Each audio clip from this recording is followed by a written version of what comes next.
Hi friends, ನಿಮ್ಮೆಲ್ಲರಿಗೂ ಕೂಡ ನಿಮ್ಮದೇ ಆಗಿರ್ತಕ್ಕಂಥ ಯೂಟ್ಯೂಬ್ ಚಾನಲ್ ಸ್ಟಡಿ ವಿತ್ ಪರಶುರಾಮ್ಗೆ ಸ್ವಾಗತ ಅಂತ ಹೇಳ್ತಾ ಇಂದಿನ ವಿಡಿಯೋದಲ್ಲಿ ನಾನು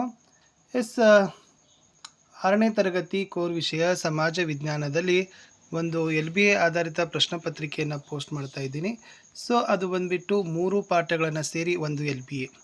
ಅದು ಇತಿಹಾಸ ಇದೆ, ರಾಜ್ಯಶಾಸ್ತ್ರ ಇದೆ, ಭೂಗೋಳ ಇದೆ.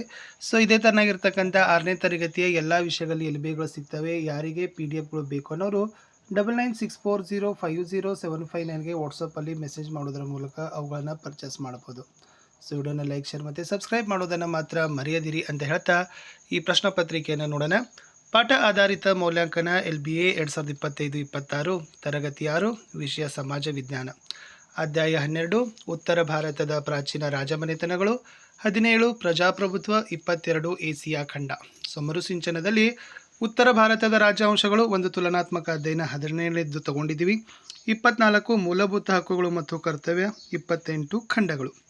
ಪ್ರಶ್ನೆ ಪತ್ರಿಕೆ ವಿನ್ಯಾಸದಲ್ಲಿ ಸ್ಮರಣೆಗೆ 6 ಅಂಕ, ಗ್ರಹಿಕೆಗೆ 6, ಅನ್ವಯಕ್ಕೆ 8, ಒಟ್ಟಾರೆ 20 ಅಂಕ. ಇನ್ನು ಪ್ರಶ್ನಾನುಸಾರ ಅಂಕ ಹಂಚಿಕೆಯಲ್ಲಿ ವಸ್ತುನಿಷ್ಠ ಮತ್ತು ಅತಿ ಕಿರು ಉತ್ತರ 11 ಅಂಕ, ಕಿರು ಉತ್ತರ 6 ಅಂಕ, ದೀರ್ಘ ಉತ್ತರ 3 ಅಂಕ, ಒಟ್ಟಾರೆ 20 ಅಂಕ. ಕಠಿಣತೆ ಮಟ್ಟ ಆಧರಿಸಿ ಅಂಕ ಹಂಚಿಕೆಯಲ್ಲಿ ಸುಲಭ 6, ಸಾಧಾರಣ 10, ಕಠಿಣ 4, ಒಟ್ಟಾರೆ 20. ಆಮೇಲೆ ಅಧ್ಯಾಯವಾರು ಅಂಕ ಹಂಚಿಕೆಯಲ್ಲಿ ಉತ್ತರ ಭಾರತದ ಪ್ರಾಚೀನ ರಾಜಮನೆತನಗಳಿಗೆ 7 ಅಂಕ, ಪ್ರಜಾಪ್ರಭುತ್ವಕ್ಕೆ 4, ಏಷ್ಯಾ ಖಂಡಕ್ಕೆ 4. ಇನ್ನು ಮರುಸಿಂಚನದಲ್ಲಿ ಉತ್ತರ ಭಾರತದ ಪ್ರಾಚೀನ ರಾಜವಂಶಗಳು ಮತ್ತು ಒಂದು ತುಲನಾತ್ಮಕ ಅಧ್ಯಯನದಿಂದ 2, ಮೂಲಭೂತ ಹಕ್ಕುಗಳು ಮತ್ತು ಕರ್ತವ್ಯಗಳು 2, ಖಂಡಗಳಿಂದ 2, ಟೋಟಲಿ 20 ಮಾರ್ಕ್ಸ್. ಇದು ಕ್ವಶನ್ ಪೇಪರ್ ಇತ್ತು. ಸೊ ಡೈರೆಕ್ಟ್ ಆಗಿರ್ತಕ್ಕಂಥ ಆನ್ಸರ್ ಪೇಜ್ಗೆ ಕರ್ಕೊಂಡು ಬರ್ತೀನಿ. ಎಸ್, ಭಾಗ 1 ಪಠ್ಯ ವಿಭಾಗದಲ್ಲಿ 15 ಅಂಕಗಳಿದ್ದಾವೆ. ಸೊ ಮೊದಲ 3 ಪಾಠಗಳನ್ನು ತೆಗೆದುಕೊಂಡಿದ ಮೇಲೆ ಅದರಲ್ಲಿ 6 ಪ್ರಶ್ನೆಗಳು, ತಲಾ ಒಂದಕ್ಕೆ 1 ಅಂಕ, ಒಟ್ಟು 6. ಇವುಗಳನ್ನ ಒಂದು ವಾಕ್ಯದಲ್ಲಿ ಉತ್ತರಗಳನ್ನು ಬರೀಬೇಕು. ಸಮುದ್ರಗುಪ್ತ ದಕ್ಷಿಣ ಭಾರತದ ದಂಡಯಾತ್ರೆಯ ನೆನಪಿಗಾಗಿ ಯಾವ ಯಾಗವನ್ನು ಮಾಡಿದ ಅಂತ ಕೇಳಿದ್ರು. ಅಶ್ವಮೇಧ ಯಾಗ ಈಸ್ ದ ರೈಟ್ ಆನ್ಸರ್. 2ನೇ ಪ್ರಶ್ನೆ, ಭಾರತದ ಕೋಟೆಗಳ ಕೊರಳಹಾರದ ಮುತ್ತು ಎಂದು ಕರೆಯುವ ಕೋಟೆ ಕೇಳಿದ್ರು. ಗ್ವಾಲಿಯರ್ ಕೋಟೆ. ಇನ್ನು ಪ್ರಜಾಪ್ರಭುತ್ವದಲ್ಲಿ ಜನಪ್ರತಿನಿಧಿಗಳನ್ನ ಹೇಗೆ ಆಯ್ಕೆ ಮಾಡ್ತಾರೆ ಅಂತ ಕೇಳಿದ್ರು. ಚುನಾವಣೆ ಮೂಲಕ. 4, ಚುನಾವಣಾ ಪದ್ಧತಿಯ ಮುಖ್ಯ ಅಂಗ ಯಾವುದು ಅಂತ ಕೇಳಿದ್ರು. ಮತದಾನ. 5, ಏಷ್ಯಾ ಮತ್ತು ಆಫ್ರಿಕಾ ಖಂಡಗಳನ್ನು ಬೇರ್ಪಡಿಸೋ ಗಡಿ ಯಾವುದು ಅಂತ ಕೇಳಿದ್ರು. ಸೂಯೇಜ್ ಕಾಲುವೆ ಇಸ್ ದ ರೈಟ್ ಆನ್ಸರ್. 6ನೇ ಪ್ರಶ್ನೆ, ಕೈಗಾರಿಕಾ ಪ್ರದೇಶ ಎಂದರೇನು.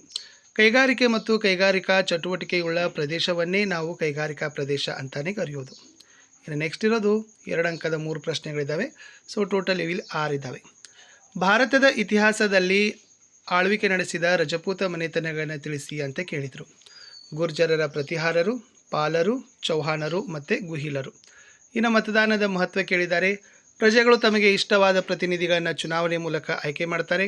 ಪ್ರಜೆಗಳು ರಹಸ್ಯ ಮತದಾನದ ಮೂಲಕ ಇಷ್ಟವಾದ ಪ್ರಜೆಗಳನ್ನು ಆಯ್ಕೆ ಮಾಡಿ ಮತದಾನ ಎಲ್ಲ ವರ್ಗದ ಜನರ ಪ್ರಾತಿನಿಧ್ಯಕ್ಕೆ ಅವಕಾಶ ಮಾಡಿಕೊಡ್ತದೆ ಅಂತ ಬರೆದ್ರೆ ಸಾಕು.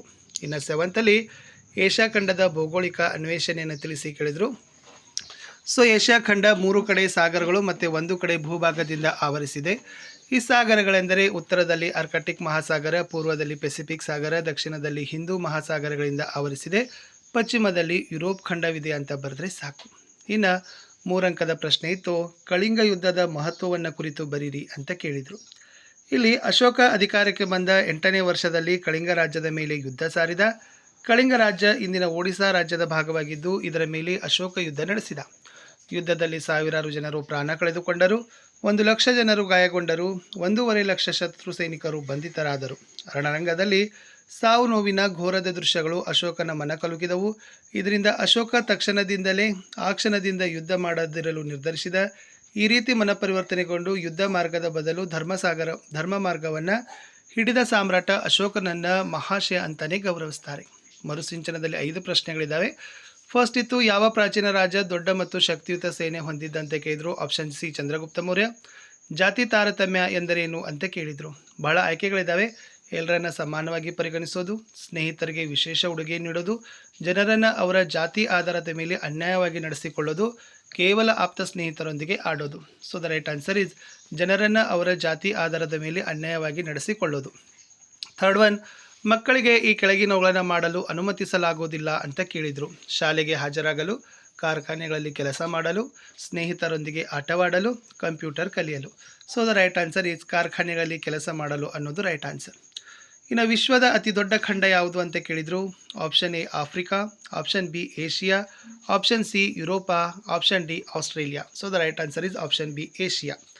ಪ್ರಶ್ನೆ ಇದು, ಭಾರತ ಯಾವ ಖಂಡದಲ್ಲಿದೆ ಅಂತ ಕೇಳಿದರು. A Europa, B Africa, C Asia, D Australia.